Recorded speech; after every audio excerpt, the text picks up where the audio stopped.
was the real Tyler back with the last Royal Rumble review from 2012, 2015, 2016, and this one, 2018. Finally, the Rumble reviews are done with now until next year. That is, and then we're gonna do the WrestleMania reviews sometime in March. And the four I'm gonna talk about before that, we WrestleMania 18, 28, 31, and 32. So yeah.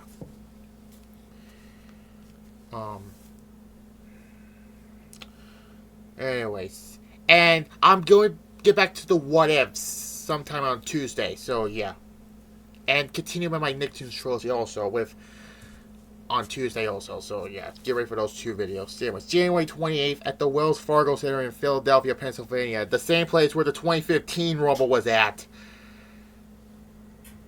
God, that was so bad. But this was the opposite of 2015. This was, I think I ranked this number one on my 2018 pay-per-views / Saudi shows, including that, even the Australian one with Super Showdown. But yeah. But yeah, let's talk about the Rumble event and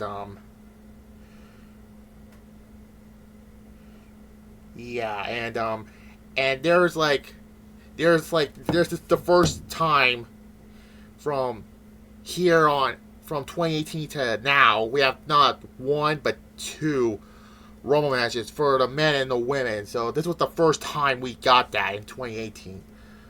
And at the time of this recording, the only time the women may have been at the Royal Rumble with the Rumble match.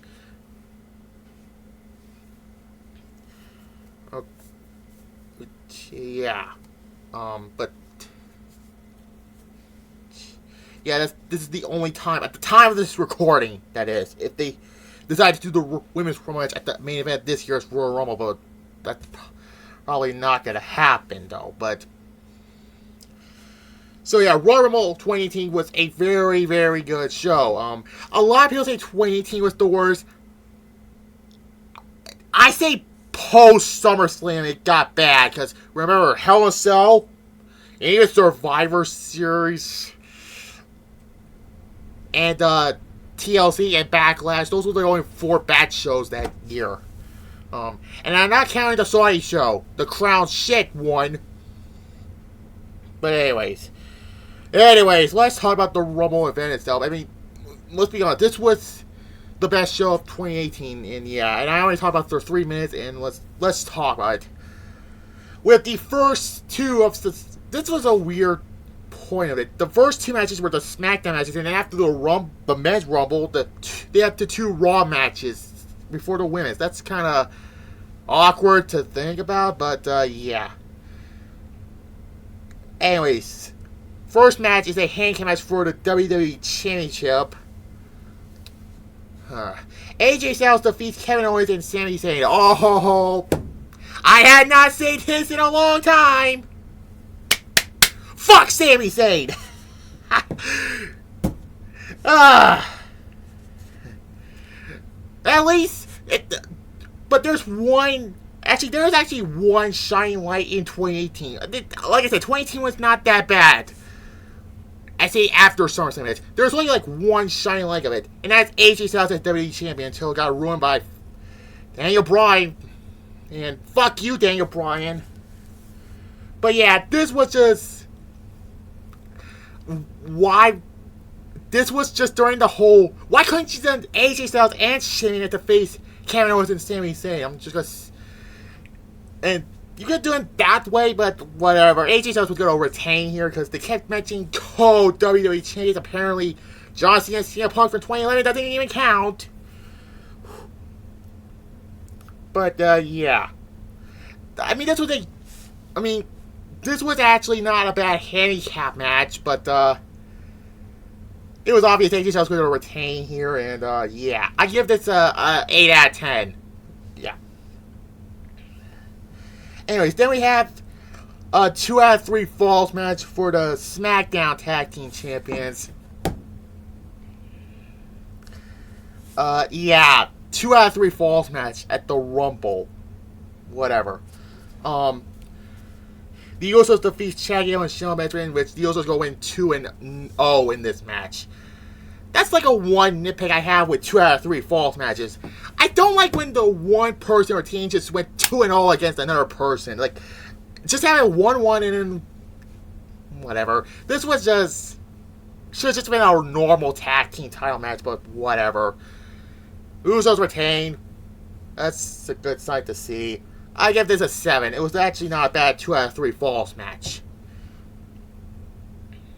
I'm going to do the Rumble. Anyways, next up is the 30-man Royal Rumble match. Now, the one thing I was hoping was not going to happen again like in 2015, Roman Reigns winning. Because, go back to the 2015 Rumble review, because we all know what happened. You know, the beginning of Roman Reigns' big push, which I put in the description, which was, fun fact, that was like during my top 10 worst endings for WWE and WCW. That was like number 6. That same name. And there's another worry that I was going to hope that was going to happen, was John Cena going to win for the 3rd time. But although Cena was not that nerve-wracking because of that, because, and again, he and HSL always have great matches, though.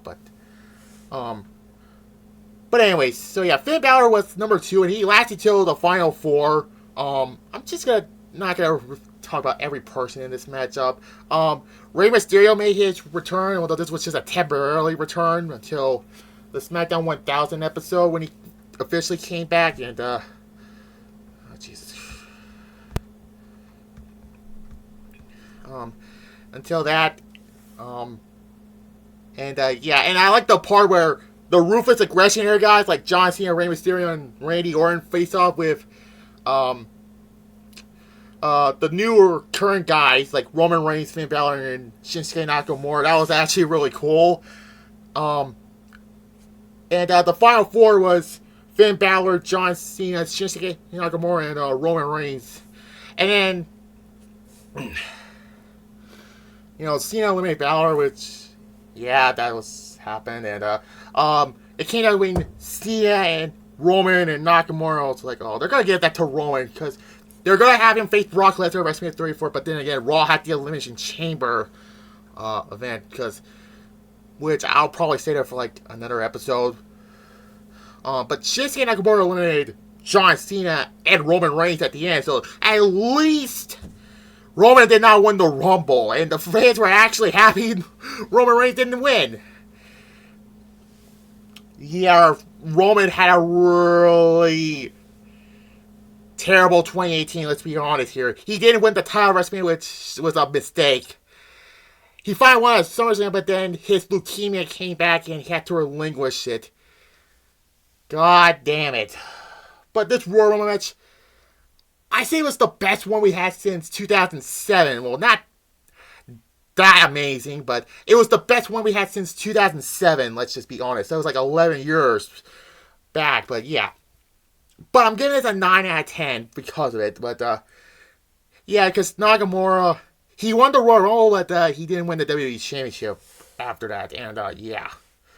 But it was a very fun Rumble match. I don't know which one was, well, anyways, we'll get to that near the end. Great Rumble match. I thought Nakamura was the right guy to win. He won it from the cursed number. And you know what that number is? Number 14. Oh, God. But anyways, next up is something to cool down the fans. For the Raw Tag Team Champions. The Bar. Yeah, I remember. I missed them too. I missed Sheamus and Cesaro being a team. Sheamus and Cesaro being a team. Ugh. Defeats the random ass team of Seth Rollins and Jason Jordan. Maybe because Ambrose was still out at this time. And they had to throw Jason Jordan as the partner, but this was emphasis for Jason Jordan being this was his last match. For now, at least. But yeah, he didn't wrestle until after this pay-per-view.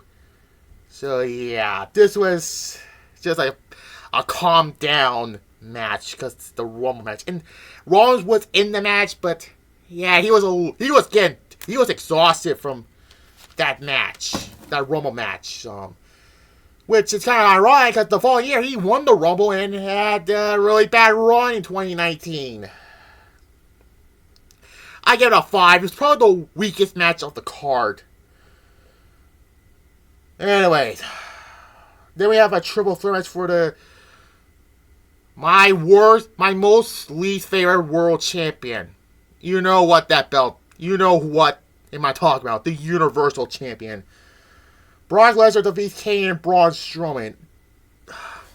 This was a good triple threat match, but it's not as good as the one from 2015.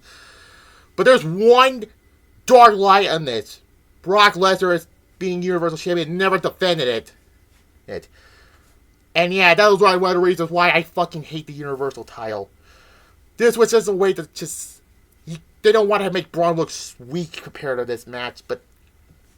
It was just a triple threat. They just brought back Kane for him to eat the pinfall. Whatever. I give this a 6. It was the second weakest match on the card. And